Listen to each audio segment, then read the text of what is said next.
وی ما نه ډېره لویه ګناه شوې ده. جاړي جاړي جاړي چې بیا دې تپوس وکړو وی څه ګناه ده نه شوې ده چې دومره جاړي؟ وی دا فلانکې ګناه یو ګناه یې ورته یاده کړه وی دا نه شوې ده. زمړه وی دا خو معمولي خبره ده، توبه وباسه.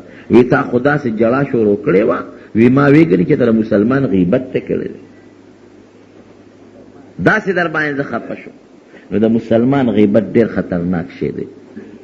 ها ما درته مخکې ویلي د معراج په واقع کې که ستاسو یاد د نبي علیه السلام به راتلي، نو په یو قوم باندې تېر شو، هغوی ته مردارې غوښې پرتې وې او سخا بینتې ته هغې خوړلې، فرشته ورته لګیا ده په دا سر سره یې وی او هغوی باندې په زور هغه مردار چینجو ډکه غوښه کړل. نو نبي علیه السلام ته بیا تپوس وکړه جبریل علیه السلام نه د هغه بلې فرشتې نه، وی دا څوک و؟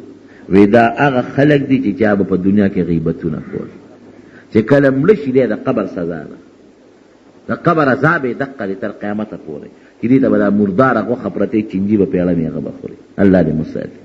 نو غیبت ګورې رونو ډېره لویه ګناه ده، خطرناکه. او بیا په روژه کې چې سړی غیبت کوي نو دومره نقصان دې ورسو چې یو خو د خپل نیکي بل ته وبخله او بل د روژې چې خپل کم ثواب کېږي هغه دې در نصیب نه شو. زمونږ خلک دې دو مصیبتونو کې ډېر مبتلا دي، یو غیبت کې، بل په چغلۍ کې او بل په دروغو کې. دا درې واړه خطرناک ګناهونه دي. دروغ ډېره لویه ګناه ده. نبی علیہ السلام فرمایي وی الله سره یو صحیفه ده، یو د دروغجنو ده یو د رښتونو ده. که یو سړی یو ځل رښتیا ووایي او بیا رښتیا وایي بیا رښتیا وایي نو الله فرشتو ته حکم وکړي د دې سړي نوم د هغه صادقینو د هغه رښتینو خلکو په کتاب کې ولیکي. نو بیا که الله را دغه مسلمان نوم اخلي فرشتو ته یا فرشتي نوم اخلي وی فلان کې رښتونی په هغه نوم یادېږي.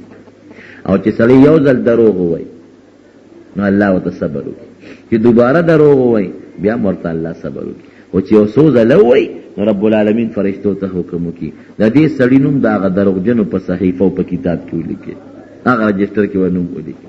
نو که بیا الله د دغه مسلمان نوم اخلي یا فرشتي نوم اخلي نو داسې نه وایي چې فلان کې وی فلان کې دروغجن، الله هم په دروغجن یادوي او فرشتي هم په دروغجن یادوي.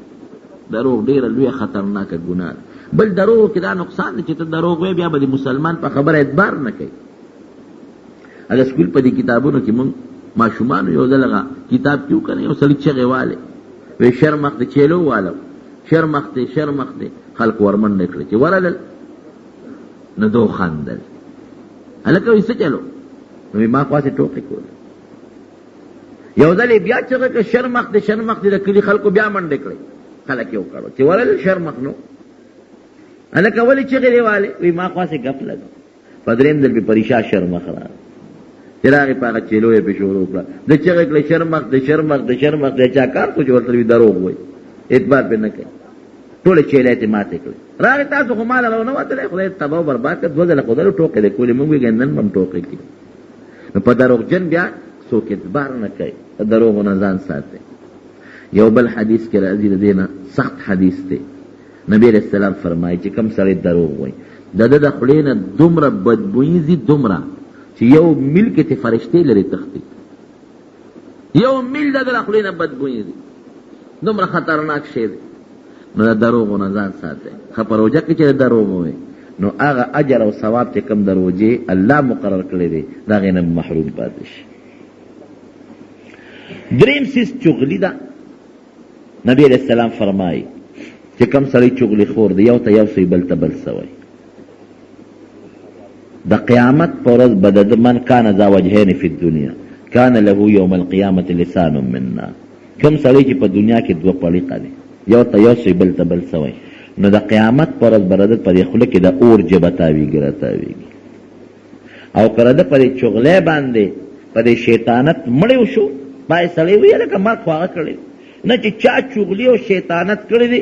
د قاتل چې څومره ګناه ده په آخرت کې او په جهنم کې دومره د چغلي خور ده.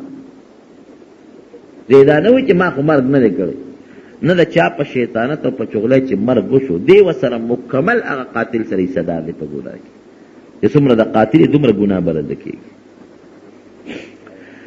لویه خبره دا ده، زموږ یو عربي شاعر دی وایي جراحات السنان لها التیاب ولا یلتاو ما جرح اللسان. وی د تورې زخم راځي که سړی چا په توره وو یا په چاړې وو نو هغه زخم به پیون والي، خو د ژبې زخم پیون نه والي. که چا چاته کنځل وکړ یا پشي شا ورپسې سپکه ووی یا د مسلمان غیبت وکړه خبر شو، دا ګورې که په زړه کې راځي چې خدا پیون نه والي. نبی کریم صلی الله علیه وسلم چې کله مکه مکرمه فتح کوله نن مریم خرابه ده چې مکه مکرمه فتح کوله او راغی د ډېر عظیم الشان د زرګو لښکر سره را روان او دا د مسلمان یو عظیمه کارنامه وه. د مکې مکرمې فتح خپل وطن ته راتلل نو مختلف لښکرې دي، د هر قوم جدا جدا لښکر دی. څوک پاسونو سواره دي، څوک په اوښانو دي، څوک په قچرو سواره دي، څوک پیاده را روان دي. د مدینې منورې جوړې خیجي د لسو زرو لښکر د مسلمانانو را روان بلکې ډېر هم زیات. نبی کریم صلی الله علیه وسلم ډېر په خوشحالی دی. د مکې خلک چې کله خبر شو چې دا خو لښکر را روان دي د مسلمانانو، نو چې کم بعضې کسان وتښتېدل د مکې مکرمې نه، ځکه د جنګ طاقت هغوی نه شو لرلی. څوک جدې ته وتښتېدل، څوک بل خوا تښتېدل، څوک بل خوا تښتېدل. ابو سفیان رضی الله عنه دې دغه وخت کې د مکې سردار دی، لیډر، لا کافر دی. دی راووت یاره وی ګورو چې دا څه چل دی، داسې پراپیګنډه ده چې مسلمانان به روان دي، نبي علیه السلام او د هغه ملګري. نو چې دی څنګه راغی نو تپوس یې چا نه وکړه، لکه وی دوړې دي دوړې او د دوړو نه علاوه لوګي دي. دغه دی کې مسلمانانو یو ځای کې دمه کوله. چا ورته وی دا فلانکې قبیله ده، ممکن د سواده خادي به هغې به اور بل کړي. نه وی دا هغه اور نه دی، دا ډېر زیات دی، څه چل دی. چې را مخکې شو ویې کتل، چا نه تپوس وکړه، وی دا مسلمانان دي، نبی علیه السلام او ملګري را روان دي. او خبره خو رښتیا. حضرت عباس رضی الله عنه په مخه ورغی، وی ابو سفیان اوس هم وخت دی که ایمان راوړی راځه، او که ایمان دې راونهړه مسلمانان راځي نو ګورې پرېږدي دې نه وجنې دی، ځکه ته خو د کافرو سردار او چې بیا په زور ایمان راوړي د هغې نه خلاله چې اوس راوړي. یاره عباس ویله خو مې نه کېږي ایمان، وی راځه مه کوه. وی ښځه ډېره ښه ځان سره یې په اس سور که، چې سور یې که نبي علیه السلام لی بوځي، خو پټه هسې نه لار کې چې د مسلمانان ګیر کې د پیغمبر علیه السلام د ورتلو نه مخکې څوک چې سر قلم نه کړي. عمر فاروق رضی الله عنه صحیح بس خو پوه شو چې دا ابو سفیان دی، په احد کې د موږ سره مقابله کړې ده، د فوج مشرو د کافرو. خندق کې د موږ سره مقابله کړې ده، د فوج مشرو. دی که اوس نبي علیه السلام له ورسېد خو به ته یې معاف کوي، راشه د هغې نه مخکې وله کار به یې غمه که. په اس سور شو، توره یې واغېشته، غره غره غره غره. دی ورته وی ابو سفیان حضرت عباس ته وی دا څوک دی؟ عمر. هله شابه وی زر مې رسوه. او دی ورته آواز کې عباس لږ وی ودروه ګورې ما پورې سار که ګورې که نبي علیه السلام نه دې ورسو سړی بچ کېږي. ودروه د په منډه په زغل زغل زغل نبي علیه السلام له ورسو، چې ور ویې رسو بس لږ فرق ورته عمر فاروق رضی الله عنه ور ورسېد. چې ور ورسو د الله رسول د ابو سفیان دی ټول کافر د مکې او د قبیلو سردار. عمر فاروق رضی الله عنه ورته الله رسول الله مسلمان شوی نه دی، ما ته یې پرېږده، ډېر ظلمونه موږ سره کړي دي او ډېرې جګړې کړي دي، ما ته یې پرېږدله. بس وی عمر اوس ما له راورسېد، صبر کوه. ابو سفیان ته نبی علیہ السلام ایمان ور پیش که، رب العالمین مسلمان که، مسلمان خو لا بیا هم پوخ نه پړه کې کچه مسلمان، وروسته بیا ایمان پوخ شو. او نبی علیہ السلام ډېر هوښیار و، هغه د قوم سردار، بدلې ته ګوره وانه غشته چې تا خو احد کې مونږ سره دا او یا صحابه کرام وجلي، خندق کې په مونږ د حملې کړي دي، نه بس دې مسلمان شي معاف. د کافرو سردارو دې ټکي ته غوږ کېږدي، د کافرو سردارو احد کې راغلي دي او یا مسلمانان یې وجلي دي، شهیدان کړي دي، او خندق کې حملې کړي دي، بلا مسلمانان خو په نرتوب یې د مسلمانانو سره مقابله کړې ده، بس کافرو اوس راغی مسلمان شو معاف. یو بل ابو سفیان دی، د هغه ابو سفیان نوم، یو خدای سردار اسوک دی، دا پیغمبر علیه السلام د تره زوی دی، ابو سفیان ابن حارث ابن عبدالمطلب. او یو بل دی عبدالله ابن ابي امیه، د پیغمبر علیه السلام د ترور زوی دی، د بیبي عتیقې رور دغه دی زوی دی. دا دوه کسان دوی چې خبر شو چې نبی علیه السلام را روان دي، دوی راغلل پیغمبر علیه السلام نه پټ راغلل، خلکو نه غلي چې راغلل نبی علیه السلام ته کېناستل. صحابه کرام خوشاله شو رال پیغمبر علیه السلام د دوی راتلونه مخکې د الله رسول مبارک شه ولې څه چلې وستا د تر زوی ابو سفیان هغه وخت نه ګوري ښه هغه د مکې سردار د کافر تابل ستاره تر زوی ابو سفیان او ستاره تر زوی عبد الله دواړه را روان دي مسلمانېږي د مبارکي ولې ورکوي صحابه نبی علیه السلام نه دا ځکه ورکوي چې دا د پیغمبر علیه السلام دواړه یو د تر زوی بلې د ترور زوی او د ماشومانو د لوبو ملګري یې هم د لوبو دا ملګري د ماشومان دا سړي ته دغه ګران د ماشومان د لوبو ملګري یو ځای خلقوسې کړي دي یو ځای لوبې کړي دي یو یې د ترور زوی دی او بل یې د تره زوی دی ډېر نږدې هم دي او بل پیغمبر علیه السلام چې به لاس کله اوچتاو دا دعا به یې کوله په مکه مکرمه کې یا الله زما د ترور دا زوی او یا الله زما د تره دا زوی دا دواړه مسلمانان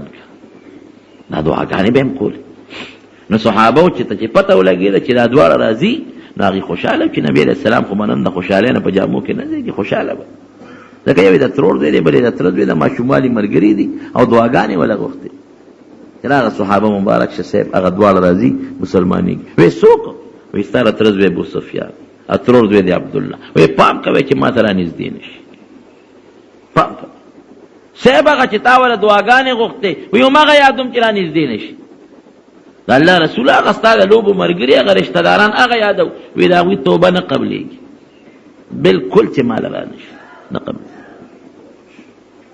صحابه حیران شو خو چې نبی علیه السلام به کله غصه شو که نه صحابه فرمایي وی چې غصه به شو د دې دواړو روزو منځ کې دلته کې یو سور غوندې رګ و هغه به تک سور شو مخ مبارک به تک سور شو بیا به څوک مخکې ټینګېدی نه شو د عمر غوندې شخصیت چې هغه څونه جلالي سړی و عمر به په زنګونونو پرېوته او رپېده به داسې رپېده عمر به رپېده او بیا به یې وی رضیت بالله ربا وبالاسلام دینا وبمحمد صلی الله علیه وسلم رسولا نو بیا به د نبي هم غصه مبارکه سړه شو خو غصه به یې د الله دپاره کوله ګوره دنیا دپاره نه انتقام یې د ځان دپاره دنیا دپاره نه اخیستی الله دپاره اخیستی بس غصه او چا غږ نه شو کولی دا دوه لال ام سلمې رضی الله عنها نبي علیه السلام غصه دی څوک زموږ توبه نه قبلېږي د هغه کافر ابو سفیان چې د مکې سردار دی او بلا مسلمانان یې وجلي دي د هغه قبوله شو زما نه قبلېږي زه تره زویم پردی دي زه تره زویم ترور زویم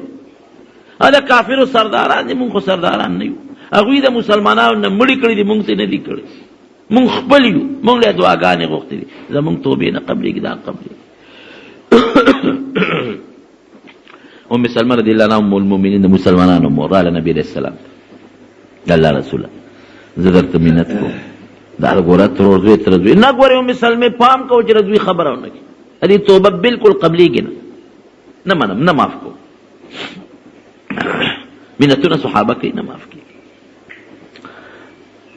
چې بیا صحابه رالل او درخواستونه کوي هغې خو پوهېدي چې نبي هم دې وخت کې غصه دی توبه به قبوله شي خو منت کوو ام سلمې رضی الله منت کوو ام سلمې وایي داسې چل دی چې دا یو چې دی د عبدالله دا زما له ترور زوی دی ده ته ما وویې چې د ترور زویه زه راته ښه معلوم یم چې د رښتونې دروغ نه وی که پردي مې نه مني تا ته خو پته چې د رښتونې پیغمبر او ما له الله معجزې را کړي دي نو په مې ایمان راوړه د جهنم نه به بچ شي جنت ته به د الله بوځي مه کوه وایي دې ما ته څه وایي دې ما ته وایي چې ته خو دا وړې معجزې یادوي که ما ته الله د اسمان نه یو خط راولېږي خطه او په هغې کې لیکلي چې په دې پیغمبر ایمان راوړه او زه ورته ګورم چې د هغه ځای نه را روان دی او ما له راغی نو بیا هم در باندې ایمان در راوړم